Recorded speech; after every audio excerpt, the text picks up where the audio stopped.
بسم اللہ الرحمن الرحیم نحمده ونصلی ونسلم علی رسولہ الکریم اما بعد۔ معزز طلبہ، سبق نمبر 238 اور اس سبق میں ہم کتاب السرقہ شروع کر رہے ہیں، یعنی دوسرے کا مال چوری کرنے کے احکام۔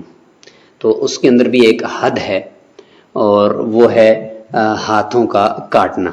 تو اگر چوری کرے گا تو پھر ہاتھ کاٹے جاتے ہیں، تو اس کو یہاں پہ ذکر کیا جائے گا۔ اور ساتھ ہی ڈاکہ ڈالنا، جو بڑی چوری جس کو کہتے ہیں، سرقہ کبریٰ، تو اس کو بھی اسی کتاب السرقہ کے اندر آگے انشاءاللہ اس باب میں ہم ذکر کریں گے۔ تو یہ تفصیلی کتاب السرقہ یہاں سے شروع ہو رہی ہے۔ ابتدائی احکام اس کے یہاں آج پہلے سبق ہے ان کا۔ سرقہ کی تعریف کریں گے،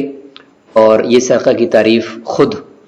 متن کے اندر آ رہی ہے، اس لیے ہمیں الگ سے کہیں اس کو لکھنے کی ضرورت نہیں ہے، وہیں پہ ہم سمجھیں گے۔ اور حد سرقہ کی شرائط، یعنی حد سرقہ میں جو ہاتھ کاٹا جاتا ہے تو کون سی وہ چوری ہے، تو اس کی شرائط ذکر کی جائیں گی 4، اور اس کے بعد انشاءاللہ پھر حکم ذکر ہوگا۔ تو چلتے ہیں، سب سے پہلے ہم کتاب سے ہی سرقہ کی تعریف جانتے ہیں۔ اس سے پہلے نفوس، یعنی انسان کی جان اور اس کی عزت اور آبرو، اس کی حفاظت کے لیے جو شریعت کی طرف سے زواجر تھے، حدود تھی، ان کا ذکر تھا۔ کتاب السرقہ سے انسان کا جو مال ہے اس کو محفوظ کرنے کے لیے جو حدود قائم کی گئی ہیں شریعت میں، ان کا ذکر شروع ہو رہا ہے۔ تو السرقہ، سرقہ یسرق، اس کی لغوی اور اصطلاحی تعریف کی جائے گی۔ فرماتے ہیں کہ لغت میں تو وہ کہتے ہیں اخذ الشیء من الغیر علی سبیل الخفیۃ والاستسرار، کسی بھی چیز کو لینا غیر سے خفیہ طور پر، اس کو پتہ ہی نہ چلے، والاستسرار، اور پوشیدہ طور پر۔ اسی کے اندر مزید بھی اضافہ کریں گے، جیسے کہ اخذ مال الغیر خفیۃً، اور اس کے اندر مزید اضافات بھی ہوں گے جو انشاءاللہ آگے آئیں گے، مثلا کہ السرقۃ اخذ مال الغیر علی سبیل الخفیہ نصاباً، کہ ایک تو یہ کہ دوسرے کا مال لے اور وہ مال خفیہ طور پر لے، اور پھر یہ کہ نصاب بھی ہونا چاہیے، یعنی آگے ہم انشاءاللہ ذکر کریں گے کتنی مقدار تک اگر چوری کرے تو ہاتھ کٹے گا، نصاب ہونا چاہیے، یعنی 10 درہم احناف کے نزدیک۔ اور یہ کہ محرزاً، اور وہ جو مال ہے وہ محفوظ ہو، محفوظ مال چوری کیا جائے، راستے میں پڑا ہوا اس کو چوری نہیں کہیں گے۔ اور اس طریقے سے للتمولی، یعنی وہ ایسا ہو کہ جس کو مال کے طور پر کسی نے محفوظ بھی کیا ہوا ہو۔ اور غیر متسارع الیہ فساد، کہ اس کی طرف فساد، یعنی وہ ایک دم سے خراب ہونے والی چیز نہ ہو، سبزی یا فروٹ وغیرہ جو ایک دم سے خراب ہوتے ہیں وہ نہ ہو، بلکہ تادیر رہنے والی چیز ہو۔ من غیر تعویل ولا شبہ، بغیر کسی تعویل اور بغیر کسی شبہ کے انسان وہاں سے چوری کرے، یعنی اس میں کوئی شبہ نہ ہو کہ وہ یہ نہ سمجھے کہ یہ میری چیز تھی یا میرا اس کے اوپر حق تھا اس لیے میں نے اس کو اٹھایا، تو اس طرح کا کسی قسم کی کوئی تعویل نہ ہو، تو اس کو ہم کہیں گے سرقہ۔ انشاءاللہ آگے تفصیل کے ساتھ یہ ساری چیزیں آ رہی ہیں۔ وَمِنْهُ استراق السمع، فرماتے ہیں قرآن مجید میں جو ہے نا الا من استرق السمع فاتبعه شهاب ثاقب، تو یہ سورہ حجر کے اندر جو اللہ تعالیٰ فرما رہے ہیں 14ویں پارے میں، تو یہ اس سے بھی یہی ہے کہ جو خفیہ طور پر باتوں کو سننا، الا من استرق السمع، اس کا بھی یہی مطلب ہے کہ استراق السمع یعنی خفیہ طور پر باتوں کو سننا۔ وقد زیدت علیہ اوصاف فی الشریعۃ علی ما یاتی کا بیان انشاءاللہ تعالی، اسی لغوی معنی کے اوپر مزید اوصاف بھی انشاءاللہ اضافہ کیے جائیں گے، جس کا ابھی ہم نے تذکرہ کر بھی دیا لغوی تعریف بیان کرتے ہوئے۔ اور یہی اس کی پھر جب اس کے اوپر اضافہ ہوا ان اوصاف کا، تو پھر یہ اصطلاحی تعریف بھی بن گئی کہ غیر کا مال لینا، خفیہ طور پر لینا، اور نصاب کو پہنچتا ہو مال، یعنی 10 درہم کی مقدار یا اس سے زیادہ ہو، یا اور اسی طریقے سے محفوظ مال ہو، اور یہ کہ وہ ایک دم سے خراب ہونے والی چیز نہ ہو، تو یہ ساری چیزیں، یہ سارے اوصاف جب ملیں گے تو یہ اصطلاحی تعریف بن جائے گی۔ فرماتے والمعنى اللغوي مراعا فيها ابتداء وانتهاء او ابتداء لا غير، كما اذا نقب الجدار على استسرار واخذ المال من المالك مكابرة على الجهار. وفي الكبرى اعني قطع الطريق مسارقة عين الامام لانه هو المتصدى لحفظ الطريق باعوانه. وفي الصغرى مسارقة عين المالك او من يقوم مقامه. ماتے ہیں کہ لغوی معنی اس میں اور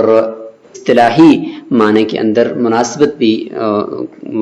ملحوظ رکھی جائے گی. فرماتے ہیں کہ معنی لغوی جو ہے اس کی رعایت رکھی جاتی ہے اس چوری کے اندر، اس سرقہ میں ابتداءً اور انتہاءً. اور یہ بھی ہو سکتا ہے کہ یعنی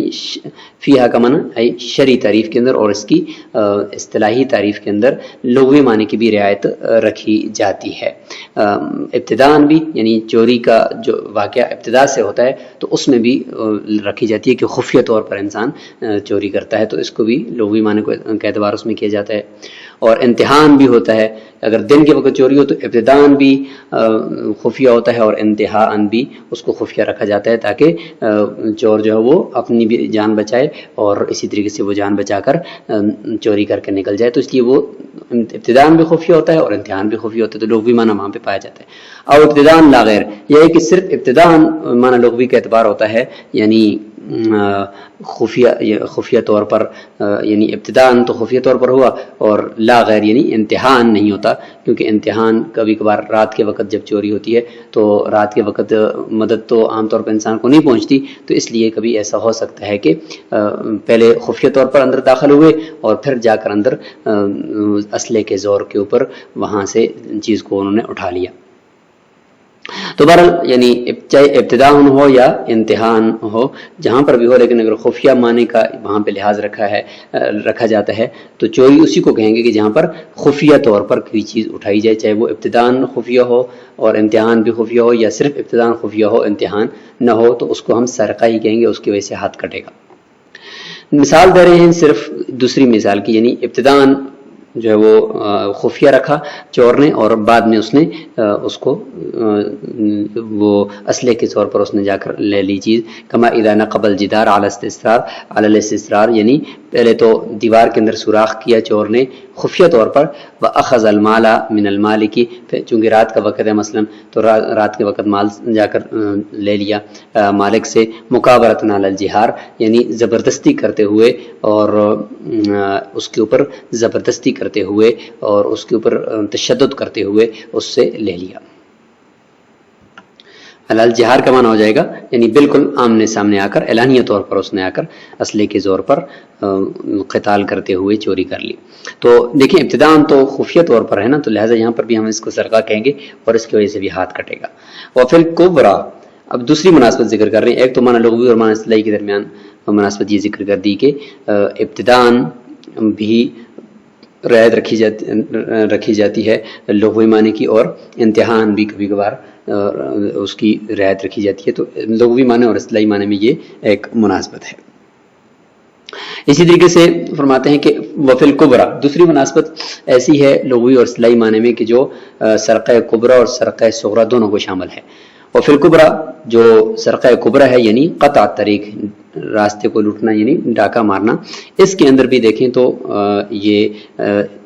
سرقہ کا معنی پایا جاتا ہے. کیا کہ مسارقۃ عین الامام، اس کے اندر امام کی آنکھ سے چوری ہوتا ہے، یعنی امام کی حفاظت کی جگہ سے چوری کی جاتی ہے بڑے ڈاکے میں، کیونکہ وہ سڑکوں پر ہوتا ہے اور عام جگہوں پر ہوتا ہے، کھلے عام ڈاکہ مارا جاتا ہے. تو وہ وہاں کی ذمہ داری امام کی تھی، علاقے کے قاضی کی تھی، علاقے کے چیف یعنی ہم اس کو SHO یا DPO کی تھی. تو اس کی جگہ سے اگر چوری کی ہے تو ہم یہ کہیں گے کہ یہ اس سے چھپ کر کی ہے، تو وہاں پر بھی مسارقہ والا معنی پایا گیا. لأنه هو المتصدى لحفظ الطريق بأعوانه، کیونکہ وہی مامور ہوتا ہے، اسی کی ذمہ داری ہوتی ہے، یعنی امام کی ذمہ داری ہوتی ہے راستے کی حفاظت کرنا اپنی فوج اور اپنی پولیس وغیرہ کے ذریعے سے. وفی الصغریٰ، اور جو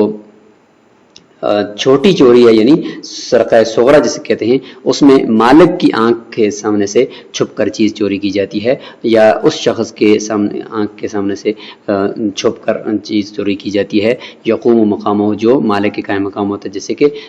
جس کے پاس امانت رکھی جاتی ہے وہ ہو گیا یا مرتہن ہو گیا، تو وہ چونکہ مالک کے قائم مقام ہوتا ہے تو اس کے پاس سے چوری کی جاتی ہے۔ تو دیکھیں